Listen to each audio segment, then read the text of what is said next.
Hello friends, स्वागत करुच्ची ज्ञान भंडार चैनल रे पुणी एक राशि भिडियो रे। आज हूँ 26 मार्च 2018 सोमवार।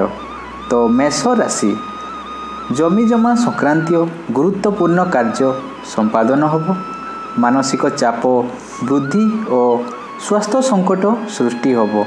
क्रोध को दमन करी हस खुशीर वातावरण सृष्टि होब। प्रतिकार ग्राम देवादेवी को भोग लगई पिलामानंकु बांटंतु।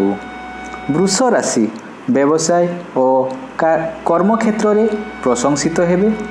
राजनीति रे कृतकार्य हेबे। उचित परामर्श पाई हरैथिबा द्रव्य फेरी पाइबे।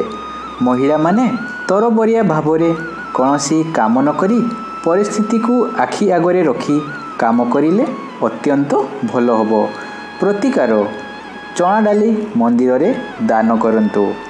मिथुन राशि राजनीति रे प्रशंसित हेबे। शारीरिक और मानसिक स्थिरता देखादेव।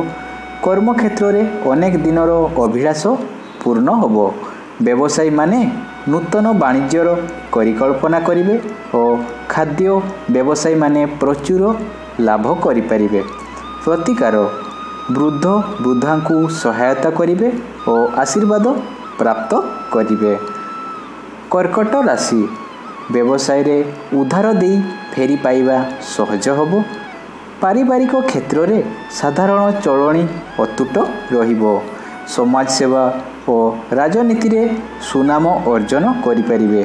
कर्म क्षेत्र रे उत्तम रोजगार करिपारिबे। प्रतिकार गहम गुड़ बालक मानंकु दान करंतु। सिंह राशि कर्म क्षेत्र रे सहकर्मी और उपरिस्थ कर्मचारी ठारू प्रशंसित होई पारंती। पारिवारिक क्षेत्र रे शांति विराजमान करिवो। आपण लोकंक मध्यरु केही क्षय खताई घटाइबार उद्यम करिवे। अभाव अनाटन पई व्यय संकोचन होबो। प्रतिकार भिकारी को निराश करंतु नहीं। कन्या राशि सफलता एवं लोक संपर्क आत्मसंतोष बढ़ाइबो। रोजगार समस्या सुधुरी जीवो। धन लाभ हेबारु मन अत्यंत खुशी रहिबो। कार्य पूरण रे विलंब होबो। समय गुड़िक हस खुशी रे बीतिबो। प्रतिकारक मादक द्रव्य ठारू दूरेई रुहंतु। तुला राशि नुआ नियुक्ति जोग अछि। बंधु मित्रंकर सहयोग प्रेरणा और आर्थिक सहायता रे नूतन पंथा अनुसरण करिपारंती। सुख समृद्धि और दाम्पत्य सुख आशाजनक फल प्राप्ति होबो। माली मकर्दमा और साक्षात्कार रे कृतकार्य हेबे। प्रतिकार तंदूर रोटी तैयारी करी गाई को खाइबा को दियंतु। बिच्छा राशि धार्मिक कार्य रे रुचि बढ़िबो। संघर्ष द्वारा सफलता मिलिबो। अधिकारी ठारू सहयोग मिलिबो। निज लोक मनमोटिया हेबे। पिला मानंकर संतानंक चिंतारे मानसिक अस्थिरता वृद्धि होबो। उचित पंथा ग्रहण करिपारंती। प्रतिकार ग्राम्य देवी को भोग लगई पिला मानंकु बांटंतु। धनु राशि परिवार रे अप्रीतिकर परिस्थिति देखादिले मध्य ताहा कौशल क्रमे समाधान करिदेबे।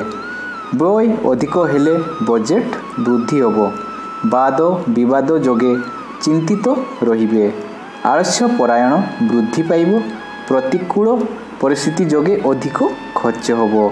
निज लोक माने विश्वासघातकता करिवे। प्रतिकार लाल चंदन और मसूरी डाली धर्मस्थान रे देवे। मकर राशि व्यवसाय रे सफलता अर्जन करिवे। दूर यात्रार सुयोग पाइबे। आत्मविश्वास वृद्धि पाइबो।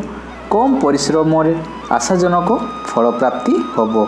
आर्थिक पारिवारिक एवं व्यावसायिक क्षेत्र रे उन्नति होई पारे।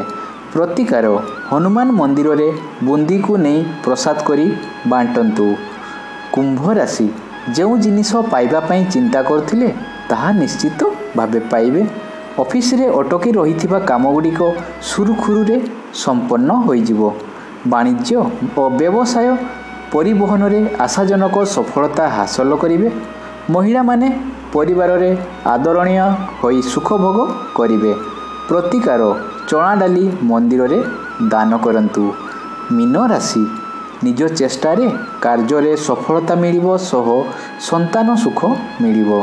ଶାରୀରିକ ସୁସ୍ଥତା ସହ ମାନସିକ ଶାନ୍ତି ଦେଖାଦେବ। କର୍ମକ୍ଷେତ୍ରରେ ଉନ୍ନତି କରିପାରିବେ। ନ୍ୟାୟ ମାର୍ଗ ଓ ମିଷ୍ଟ ବଚନ ଯୋଗେ ପ୍ରବାସରେ ମଧ୍ୟ କେତେକ କ୍ଷେତ୍ରରେ ଉନ୍ନତିକର ହେବ। ପ୍ରତିକାର ସୋରିଷ ତେଲରେ ପରଟା କରି କୁକୁରଙ୍କୁ ଖାଇବାକୁ ଦିଅନ୍ତୁ। ତ ଆଜି ତ ଜାଣିଲେ ଆଜିର ରାଶିଫଳ। ଧନ୍ୟବାଦ।